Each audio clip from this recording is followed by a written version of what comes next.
네, 인천 서구변 검단에서 온 모경정입니다. 김대웅 후보자님 예. 고생 많으십니다. 지금 청문회 하면서 질문들이 많이 이제 부정선거나 이 부정 채용 관련된 내용으로 많이 집중되고 있는데 이 부분에 대해서 확실하게 처리하겠다라는 의지는 확고하신 거죠? 예, 그렇습니다.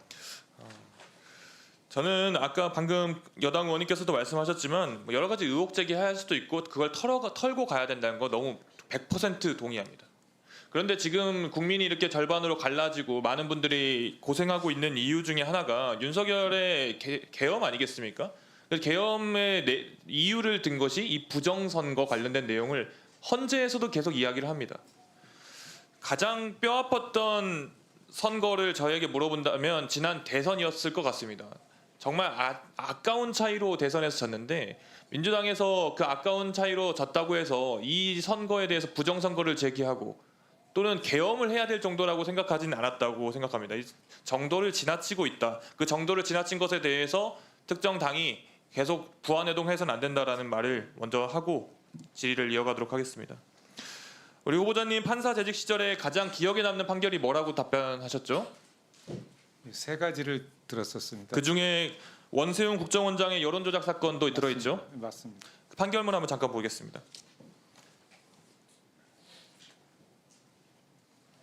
판결문에 보면은 저 볼드 처리하는 곳, 음영 처리하는 곳 보면은 국민의 여론은 각 개인들과 정당 등 정치적 결사체들 사이의 건전한 비판과 토론을 통해서 자유롭게 형성해야 된다. 이 판결문 기억나십니까? 예, 맞습니다.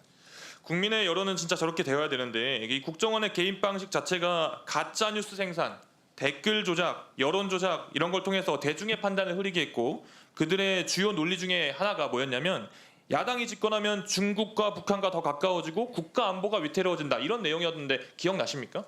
뭐 그런 걸로 알고 있습니다. 과거에는 국정원을 통해서 이런 여론을 조작하려고 했다면은 이제는 대통령 그리고 여당의 일부 국회의원들이 직접 나서서 선거 자체를 부정하고 음모론을 퍼뜨리고 대중을 선동하고 있다고 생각합니다. 미국이 한국의 부정선거를 조사했다 이런 이야기 혹시 들어보셨어요? 혹시 뭐 잘 듣지는 못했습니다. 이게 윤석열의 변호인이 헌법재판소에서 한 변론입니다. 물론 이후에 그 국방부에서 당연히 그런 내용 없다라고 부인을 했고 대통령이 변론을 할 때마다 중국이 개입했다. 선관위 서버에 접속할 수 있다. 투표용지가 조작되었다. 이런 거짓 정보를 통해서 여론을 호도하고 있습니다. 대표적인 거 몇 가지만 확인을 하고 넘어가겠습니다. 첫 번째, 월터 미베인 교수가 2020년 부정선거를 인정했다. 김용빈 사무총장님 이 내용 아십니까? 이 내용은 잘 모르고 있습니다. 이걸 가지고 부정선거 이야기를 계속 하시는 분들이 있는데 거기에 따르면은 그 교수는 통계적으로 다른 이상치가 있었다 그런 표현을 했다. 하지만 사전 투표라는 결과는 다양한 변수에 의해서 달라질 수 있다라고 이야기했고 실제로 그 논문이 삭제되었고 YTN 해명 인터뷰도 진행이 되었습니다. 다음 보죠. 중국인 해커 90명이 선거 개입 후 미국으로 압송됐다. 이건 들어보셨죠, 김용민 청장님? 네, 이 부분은 사실입니까? 아닙니다. 명백한 허위 사실이죠. 팩트가 틀린 것 자체를 넘어서서 저 캡틴 코리아라고 불리는 사람을 들여다봤더니 일단 일베 유저였고 스카이데일리랑 접촉한 후에 이 가짜 뉴스가 확산이 엄청 됐는데 이 사람은 애초에 미군 출신도 아니고 모든 것이 다 가짜인 사람이었습니다. 다음요. 외국인 개표 사무원이 개표 과정에 개입했다. 이건 어떻습니까, 김용빈 사무총장님? 요것은 그러니까 한 명이 그 조선족이 저 개표 사무로 진행된 사례는 맞습니다. 그래서 개표 참여자는 애초에 국민만 가능하죠. 그렇습니다. 원칙적으로. 그리고 문제 제기한 그 6명을 들여다봤더니 한 명은 영주권자였고 한 명은 한국인이었고 4명은 귀화한 한국 국적을 가진 사람이었다. 네, 소위 이제 그 가짜 뉴스를 퍼뜨리는 사람들의 이야기처럼 진짜 중국 사람들이 와가지고 네. 그렇게 한 게 아니었죠? 네, 그렇지 않습니다. 네. 다음이요. 국정원이 선거 시스템 변조 가능성 확인했는데 선관위가 확인을 거부했다. 이건 어떻습니까, 총장님?